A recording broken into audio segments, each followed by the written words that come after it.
Hello and welcome back to Primal Pod and Cast, brought to you by the Arc of E Network and the TV Arc. My name is Noah, and here with me once again, my trusty co-host through the treacherous world of Primal Season 2, Mr. Mikey Chappell.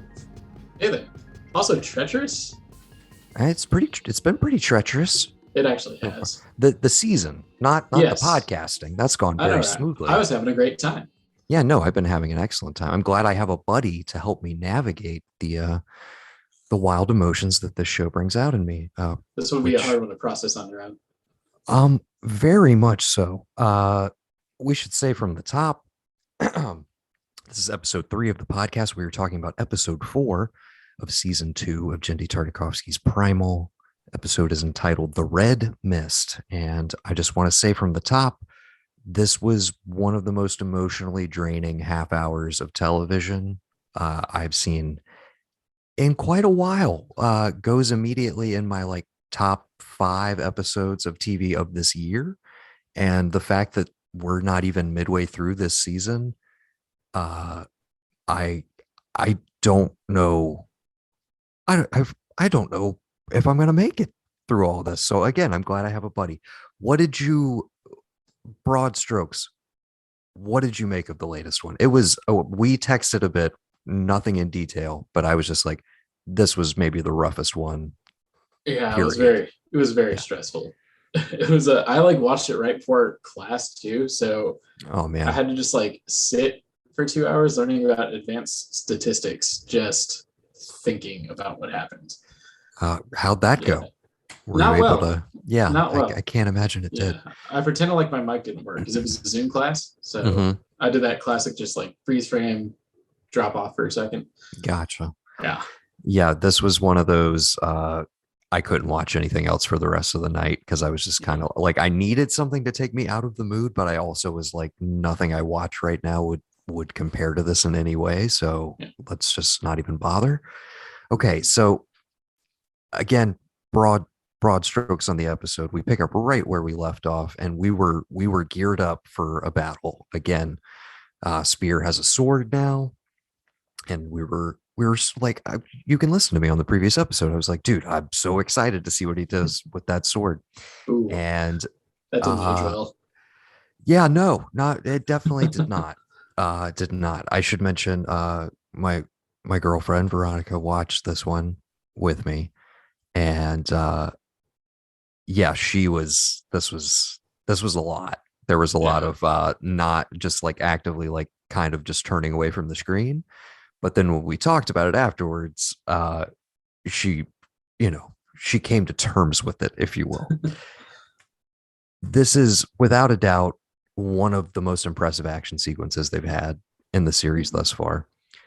I've read some preseason interviews with Tartakovsky where he was talking about sequences that flat out almost broke the studio, where it was we're trying to do too much here. Is this even possible? Truly pushing themselves to their limit. And the entire episode is an extended action sequence for about the first, I would say, roughly 20 minutes. It's kind of nonstop there. Of a 23-minute episode. Yes. Well, no, and I should backtrack that because maybe the tail end does kind of calm down a bit. Maybe it's more 15 minutes. It's a good majority of it.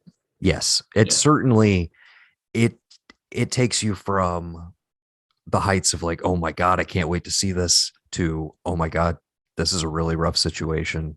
This is really perilous. Oh my God, a lot of bad things are happening to them. And takes it all the way around from, oh, it's going to be so badass to see him with a sword and what's he going to do, to maybe I've gone completely around and it's having me rethink my entire view of the show. Because I'm we didn't do all of season 1 together, but there are moments of, what I would call cathartic violence in the show, and moments of, again, the little kid part of me that's just that's so badass. The show has always delivered those moments, but it's very interesting that now that there are human beings on the other end of those fights, that it's a little tougher to take. And then I'm sitting there afterwards as I'm ruminating on it, and I'm like, well, dude, you've spent all this time with a dinosaur that you put all of these emotions onto and like internal thoughts and feelings that you're projecting onto her. But you have no issue when they're slaughtering these creatures that seem like they have some level of intelligence. Some of them are like there's the bats in season one that have Yeah. like the whole colony and they're feeding the spider and shit. It's like there's all these little cultures within the primal world that we have been in. And we kind of reveled, at least I did. I feel like I reveled in like, oh my God, this is a metal album cover. Like this is Yep. so cool. Like this is just so cool. And those scenes are kind of, I guess I read it in a Paste article, but like altruistic in a sense, where like they Most of the were, time they are in the right, or yes, they're yeah. forced into a scenario where they have no other option kind of thing. Mhm. And like there's stuff with the ape men or Yep. within that bat episode, actually I forget which one that is, but they're kind of saving the Yep. ape-like creatures Mhm. inadvertently. And then yeah, there's the Rage of the Ape Man episode where Yep. to save his friend he slaughters an entire like race essentially, or at least a little Yep. village enclave, whatever you want to call it. And they do that in this episode on a much grander and again much tougher to sit with scale. Yep. I don't know how granular you want to get in terms of like some of the fighting that we see or like beat by beat sequences, but again, the storytelling through action Mhm. where basically as soon as as soon as things escalate, they alert like another tribe to, hey, come help out, we need reinforcements. And very very quickly, very economically, as always, we get introduced to a mother and son, and she seems like she's the leader of this crew, and they look pretty intimidating. And sure enough, she ends up taking on Fang.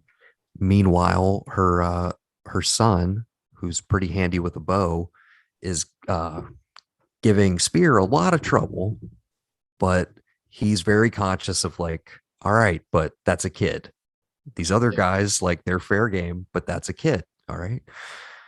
So at one point he like he's basically sniping at him from on top of a like a little hut.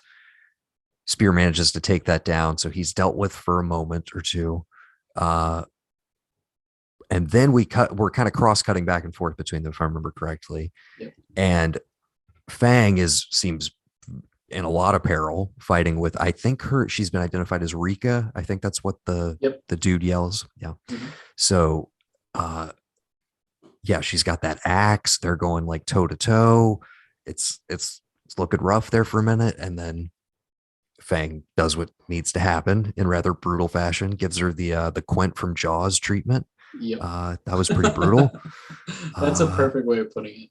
Yeah, I don't know To how put else it to. cinematically. Yeah, if you get chomped in half, you're definitely you're in Quint territory. Yeah. I saw Bullet Train this weekend, and somebody gets quinted by a. Nice. They get shoved through the roof of the bullet train, and then they get torn. They get bisected essentially. Physics. Yes, some wonky physics, but physics nonetheless, I suppose. Okay. Anyways, back to the show at hand. We cut back over to Spear, who's encircled or whatever. The kid gets up, kind of undeterred, jumps on his back, is stabbing him, I believe, like Yep. going to town. And just in an instant, and probably the biggest gasp of the entire episode for me, oh God, Spear throws the kid off his back, and he boom straight into a rock and like dead on impact. And I mean, if you needed like the final nail in the coffin, I guess, for like this is not fun anymore. Like I don't want to be in this sequence. I want them to get out of here. Like this is not good. Yeah, that'll stick with me for quite a while. That image alone, and never mind the aftermath that we built to. The red mist descends, that allows them to kind of get an exit. And then again, I'm sitting there warring with myself where I'm like, but this is really badass that they're using like the mist as like stealth cover, and it's just silhouetted like them taking people out. But another great animation sequence.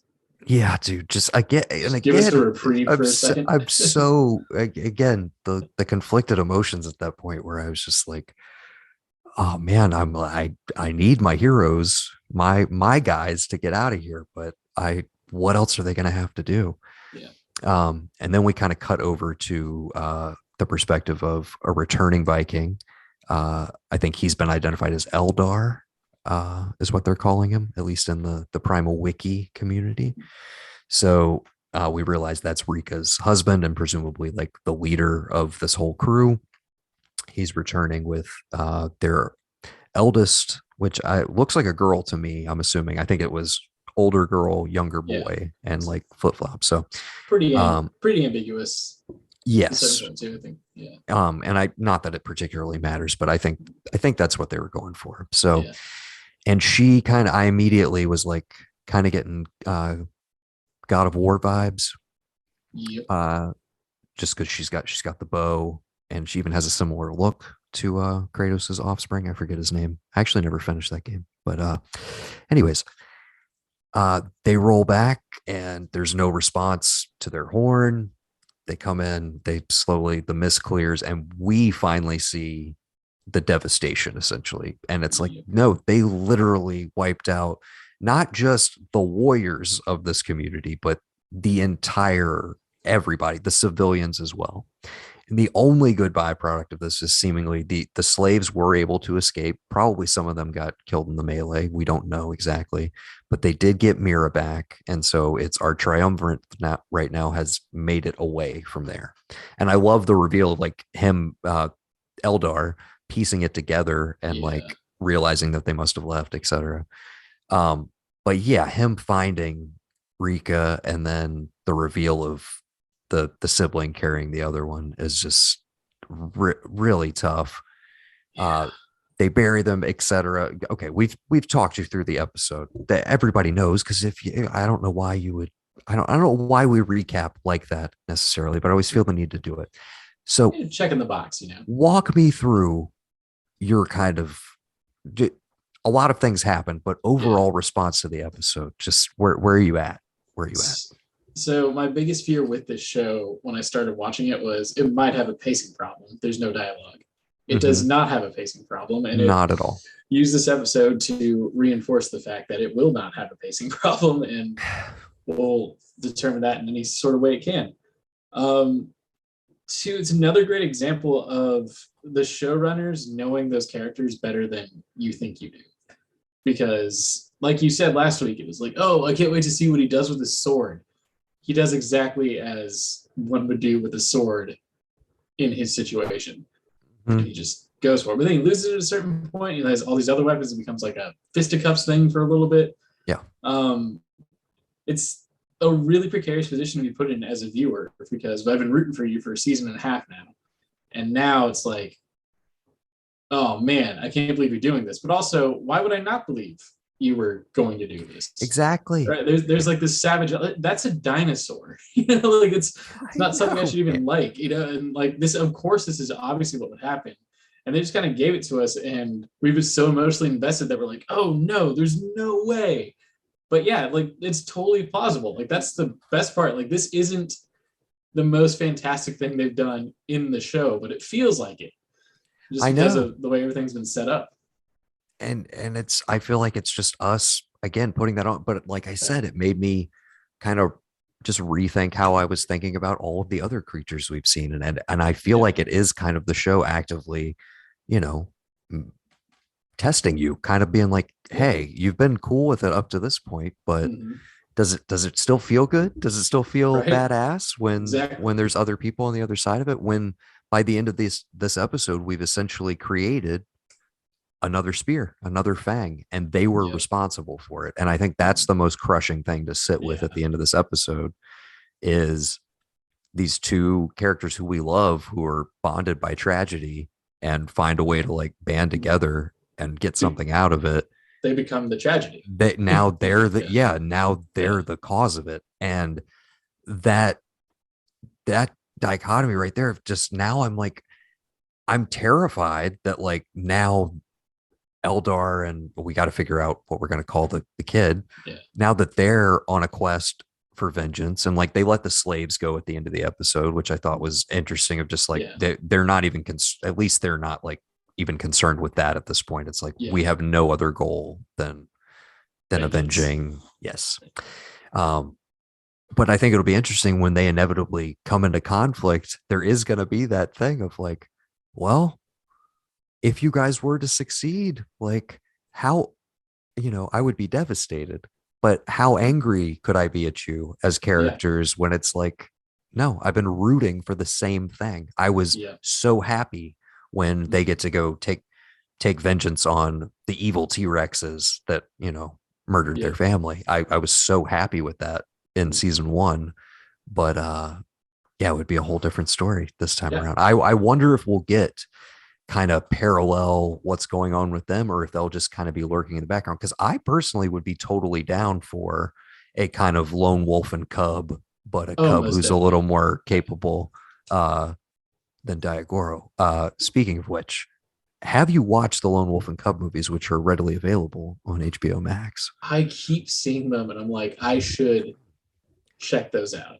I was going to say we should make that your homework for one of these weeks, but at least the first 2 are pretty unimpeachable. I love the whole series though.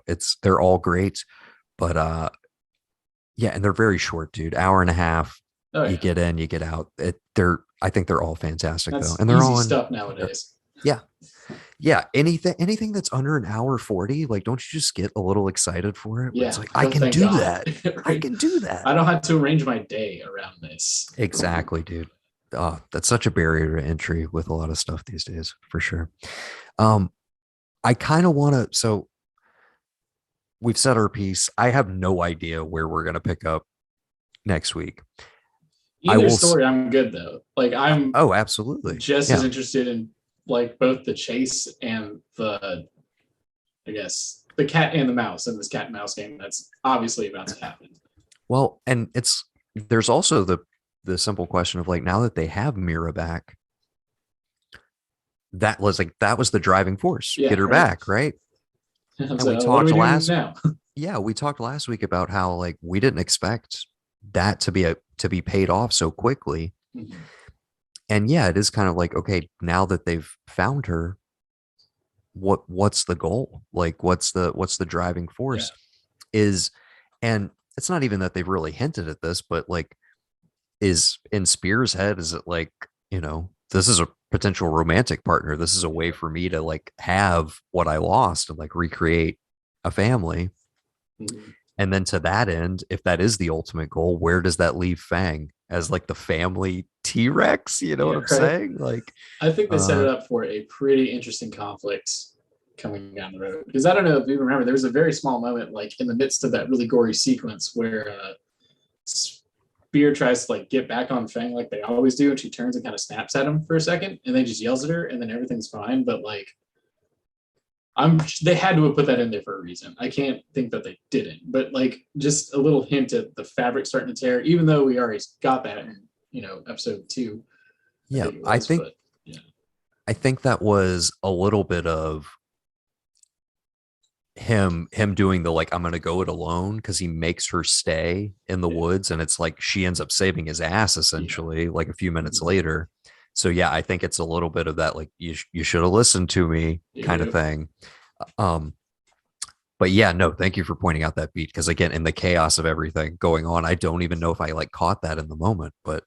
And this is not one that I was eager to go back and rewatch immediately. No, it's as you can imagine. So there's a lot going on. Yeah, dude. And to that point, as far as like the dynamics of our triumvirate now,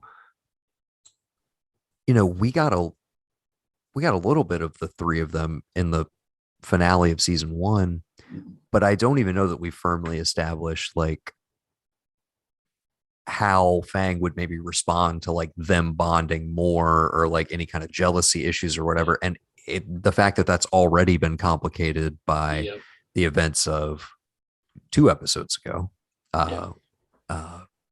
Man, I don't know. And so one other thing I should mention, I did read one of the interviews I was referencing earlier with Tartakovsky, and he talked about how they kind of scrapped all of what they had planned for season 2 based off of the success of season 1, Hmm. and kind of made the decision to tell a single, as opposed to episodic the way they had been structured, to intentionally tell a long form 10 episode like arc. And with that in mind, I'm like, we have,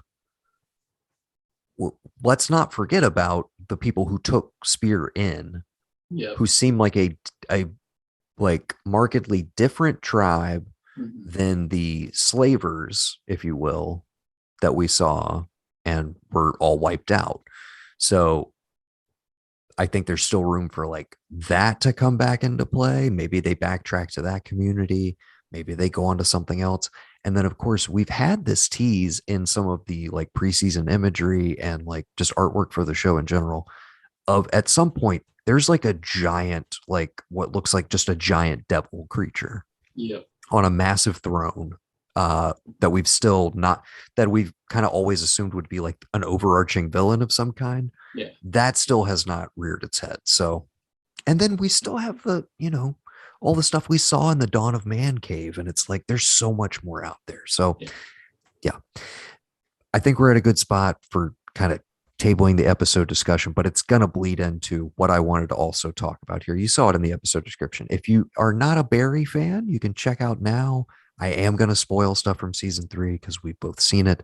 It aired earlier this year. If you haven't caught up, do so and then check back in with this conversation. But I think there's some interesting parallels. So, Barry season 3, I think for a lot of people, anecdotally at least, it seems, is a bit of a turning point. Some people did not go for the kind of overall tonal shift, if you will, which I think has always been present there because it's, it's a very black comedy. It always has been. But season 3 seemed to take it up a notch, and kind of people have always tangentially compared it to Breaking Bad. And that is a show where it seems like towards the end, a lot of people were watching it one way and a lot of people were watching it quite a different way. Some people were like, oh, this is badass. Like, I can't wait for this guy to succeed and like best all of his rivals. And like, what a cool story about a guy like just taking charge of his life. I was not one of those people. I was like, oh shit. Turns out he was a monster the whole time. Okay. Didn't see that coming. And I feel like that show still, at the end of the day, kind of like walked a line of, yeah, you could still totally choose to read it the wrong way of like, oh yeah, but he got to go out on his own terms and it was so badass. But I'm like, yeah, but he also is like, there's nothing left for that guy. And he kind of even admits in the finale, like, I did this for me, etc. And I feel like Barry kind of maybe purposefully knows that there are going to be those people who are just going to constantly root for Barry because he's the protagonist. That's what you do.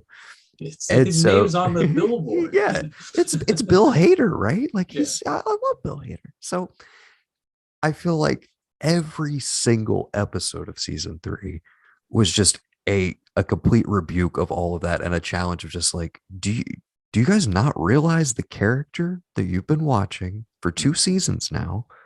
I haven't hidden any of this. Maybe I need to turn it up a notch, but like when you start to see, like, I mean, the episode where he yells at Sally in front of everybody at work is like, some of the most cringy shit ever. And then I think it's an episode or 2 past that when he is detailing like, oh yeah, we could just break into her house and like replace the furniture with smaller furniture. Like when he goes, I think she's crazy. Yeah. Basically, you just plant a seed and they eventually hang themselves. That whole sequence. That's where I was just like, dude, you are a sociopath and shut up. Like, stop talking. Like, stop saying this. Do you not realize how like completely inappropriate? Like, do you not understand how this would be taken? And realizing the complete lack of self-awareness, I was like, this guy is fundamentally broken. Yeah. Not to mention all the Kusanov stuff, threatening his Yeah. family. Like, I'm Yeah. not even getting into all of that.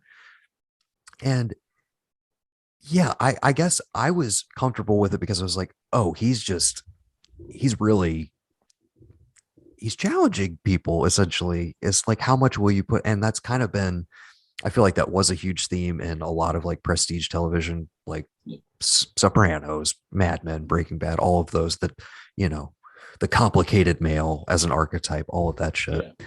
And I feel like he's just completely subverting all of that stuff. And it's Yeah. brilliantly done. Almost on purpose, man. Mm-hmm. I had the great fortune of, well, sorry, like, so I thought Barry was a good show. I never got into it, like watching it religiously, Mm-hmm. and I just kind of sat on it for a while. And then, like, just a couple months ago, I was just out of stuff to watch, and I just decided, well, I like this. Let me restart again. But at that point, season 3 had already, like, halfway been released. So I got Gotcha. to watch all of it in sequence.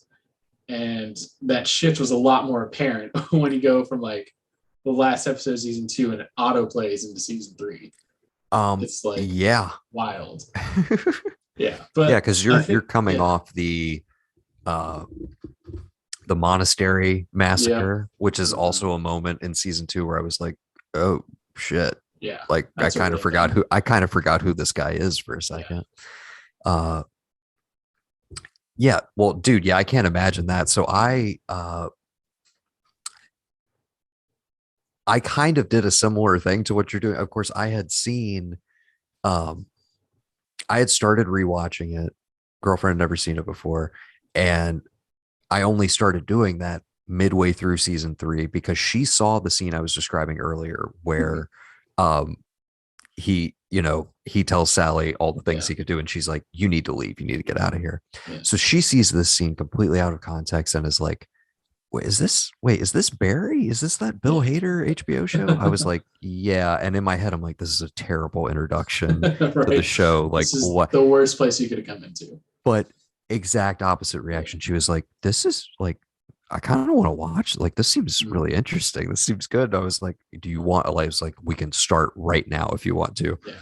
So basically, in the gap between episode 7 and the finale, I binged back through all of 1 and 2 with my girlfriend. And that was, I mean, that was very satisfying because Yeah. so much of stuff that is set up, and you had a great experience with it. Yeah. But when I was watching 3, the first chunk of it, there was characters that were popping up where I was like, wait, who was that guy? Because we had the extended break coming off of COVID. And it's like, Yep. they're referencing so much stuff that happened in season 1 and characters that like come back to haunt him and like the Yep. consequences of everything. And Yeah. that kind of leads me into my primal thing, which is like, it's been this accumulation of how much can you put these guys through and like still have them have any semblance of normalcy on the other Yeah. side of it. And we talked about the perils of putting them in polite society, so to speak. We already saw how that would go a couple Yeah. episodes back.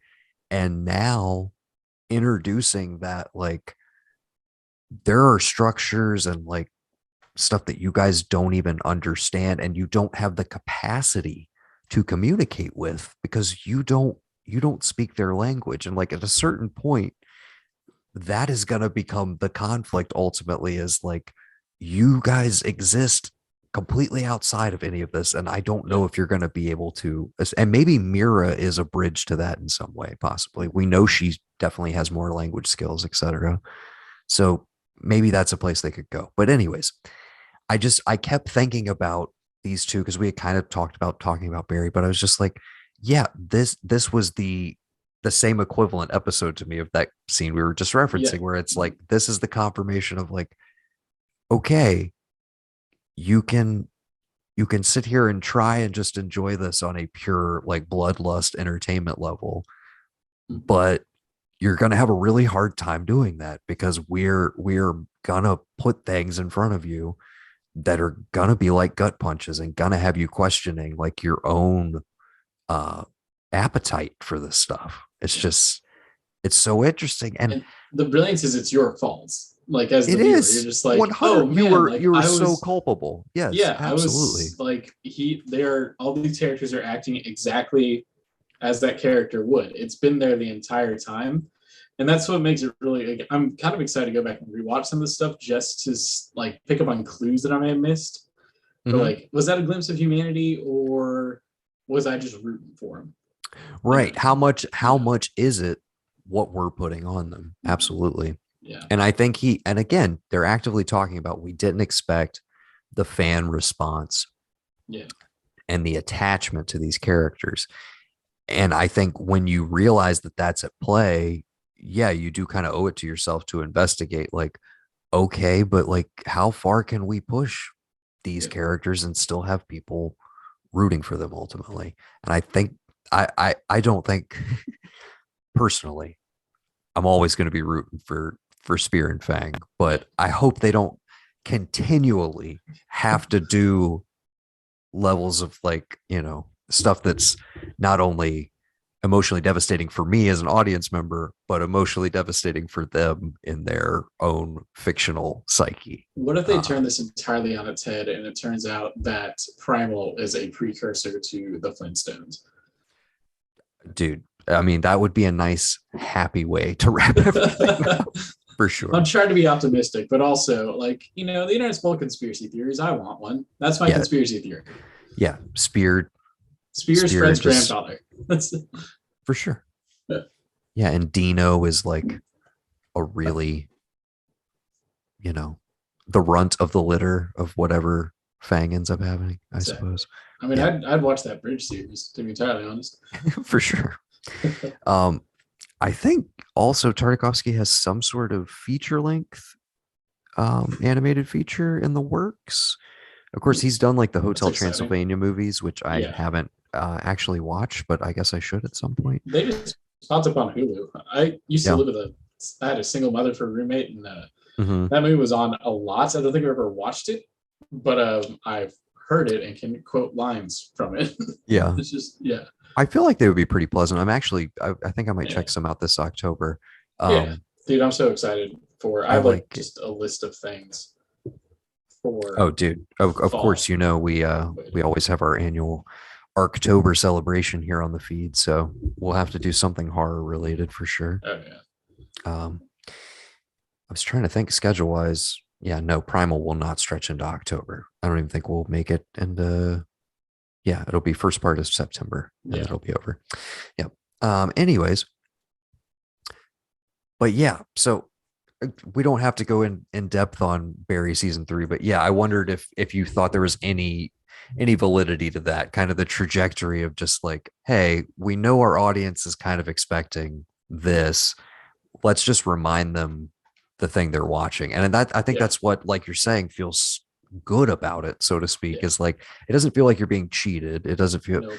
okay. Side note, Yeah. tangent, but Tim Niles, mutual friend of ours, his wife, uh, they she demanded that they stop watching Breaking Bad when the Walt turn happened. I'll specific again spoilers Ah, for Breaking Bad that's been off forever. that's And your fault at this point. and If you you haven't and seen you've it, seen the entire series. I'm not ruining anything for you, correct? you're listening to a Before I say this, niche cartoon yes, podcast and you haven't seen the end of Breaking Bad.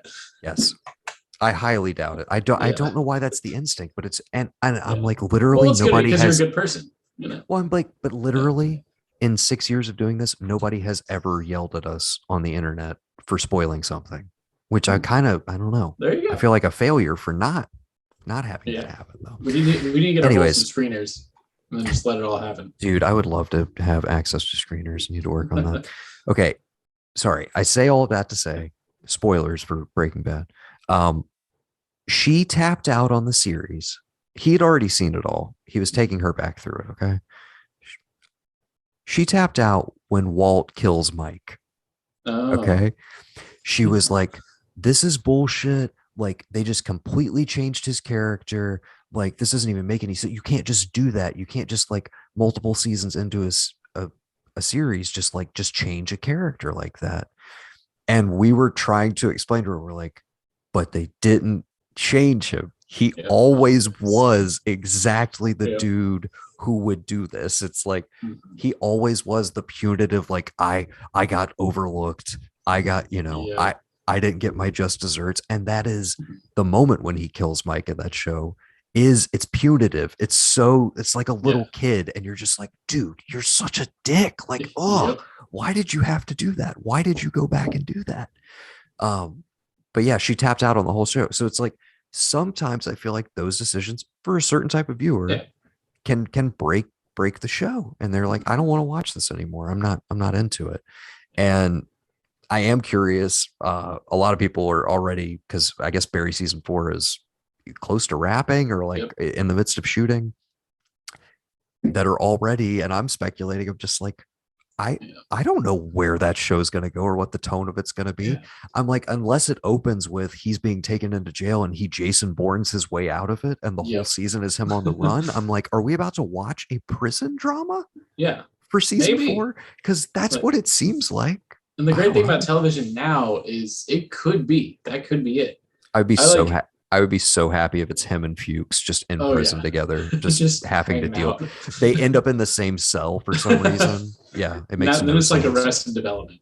Dude, yes, I would watch that. I would be very happy Yeah. with that. I think I got to see it happen much quicker because I watched them all together. And in my brain, I was like, oh, this is going to resolve and like he's going to be the hero. And then every episode keeps like turning against that. And then the same conclusion was like, oh, that's like, there's no redemption here. This is who this character is. Yes. So you're just like, once I dispelled those notions of like, oh, he's going to get his redemption arc now. No, this is the one. Once you get rid of that, then it just becomes this whole I mean, that entertaining mess of you're almost echoing it right there. That's one of my yeah. favorite bits of the whole show is the starting now. Now. It goes Yep. from season 1 all through the show. It's just like, Yep. but now I'm going to be a good person. Yeah. Now I'm going to get my shit together. Yeah. But dude, the action sequences in season 3 were Mind so blowing. Mind blowing. That the entire chase with the motorcycle siblings, I couldn't get enough of it. I don't know, like the stunt double acting their ass off, just like also caring about the packages on the handlebars. Like, yes. Yeah. Oh my god, dude. Little stuff that, like, again, because the tone they've established there, and just I feel like all of the creatives involved with that show, the brilliant little subversions of everything. Mm-hmm. You have moments in that chase that you would never, ever allow into a big studio action movie. No. With the same sort of aesthetic or budget to that sequence, you would never have a moment where it's like, hand off, like, give me the giant machine gun. And it falls out of my hands, kills a civilian, and then it's like, oh, this was just a fuck up. And it's like, again, another thing where it's like, am I supposed to be laughing at this? Is this like I was so stressed out and laughing my ass off the entire time. Just because, like, same thing. The audacity of it, but just like, I can't believe they're doing this. I can't believe it's going on as long as it is. Yeah. And another, again, the brilliance of the show, they take you through that whole wild sequence, and then he arrives and gets poisoned. And that's the true, like, oh my God. It's like that's the holy shit moment. Yeah. He after survived all of everything. And then, yes. I also love how they treated it like it wasn't really a chase. It was just something really inconvenient that was happening to Barry at the time. Yes. And a bunch of very capable people could not take him down. Yes. Just to get into the car dealership and everything, and like, oh my God, the dude who's going through a divorce who like ends up pulling out the shotgun. Great stuff, dude. Again, we talk about economy of storytelling in regards to Primal, but like, you get the whole narrative of that guy's life. Like, he's going through a divorce, having a really rough time, and then some shit pops off at his work, and he like jumps into action and kills somebody, and it's like, it's almost celebratory for him. It's fucking exactly. Wild, I've never been in a writer's room, but I like to feel like with certain shows, if they're doing well enough and they have a very loyal audience and good reviews and all that stuff, they give one episode, usually around season 3 or season 4, where they go to the writer's room and say, there are no bad ideas. Yes. Everything stays. Let's put it all. This was that episode, dude, and that's also the same episode with beignets by Chad. Yep. That whole runner was one of the funniest things I've seen on television this year. It's Oh my god, dude, I can't believe that was the same episode.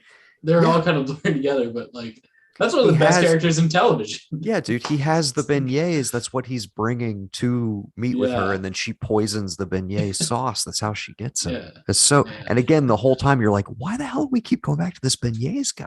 Like, he's great, but what's going Yeah, on and here? then just like thoughtful insight into all these other people's lives, Yeah, and just like, I love the yeah, woman who comes in. I had that talk with my daughter, and she's just like, and yeah. what happened? It's great stuff, dude. Yeah. The Uh, dumb smart guy trope, or the smart dumb guy, whichever you want to call it, is yeah, my absolute favorite. he so he does the I don't know if you've ever seen the videos where they go to like city council meetings and like talk about like protecting partying and like getting stoked and stuff. That same guy. His name is Chad Kroger, not to be confused with the other Chad Kroger. Anyways, he and his buddies that do those videos are going to have a show on Netflix produced by Tim and Eric. Oh, okay. Yeah, so excited for that. Oh. Oh, before we sign off, I wanted to ask you, because I don't think we've talked about it at all. Are you watching The Rehearsal? I started it last night. Okay. And the problem was like too late to like, I got really, really into it. I'm like, I'm going to be up until 4 a.m. watching this whole thing. It is my favorite thing on TV right now, other than Primal, but I am absolutely living and breathing for The Rehearsal. And I'm trying to tell everybody that I know to watch it, because I got halfway through the first episode and I thought, oh my God. Like, it is truly some of the most unique, wild, out there television I've seen in a long time. Yeah, if you're not watching Nathan Fielder's new show, The Rehearsal, on HBO, do yourself a favor. There's 4 episodes available so far, or maybe just 3. I don't know how far in we are. I think it's just 3 or 4. Anyways, do yourself a favor, catch up on that. Nothing else like it on TV. And a side shout out also, if you haven't watched How To with John Wilson, which is also on HBO. That was my bass player keeps getting me to want to watch that show. Dude, if you haven't touched it, you have 2 seasons of you want to talk about all the feels, and another show that's just like, there's nothing like this right now. But that one's produced by Nathan as well. But that's what I heard. I mean, yeah, if you got both of those to get to, we'll do some rehearsal talk at some point on a future Primal podcast, and we will also maybe chat some Lone Wolf and Cub if you want to. I've been rewatching them in the background, but I feel like there might be some parallels there. And of course, it's the hot topic with Mandalorian back in the world. So should be noted that every single show that we recommended tonight is on HBO. So yes, every single one of them. If you're not on it, you're seriously missing out. Yeah, this is a big advertisement for HBO. Not that they need it, considering all the wild merger stuff that's going on right now. But we'll talk about that another time. I have been Noah. And I'm still Mikey. And you've been listening to Primal Pod and Cast. We'll see you next week.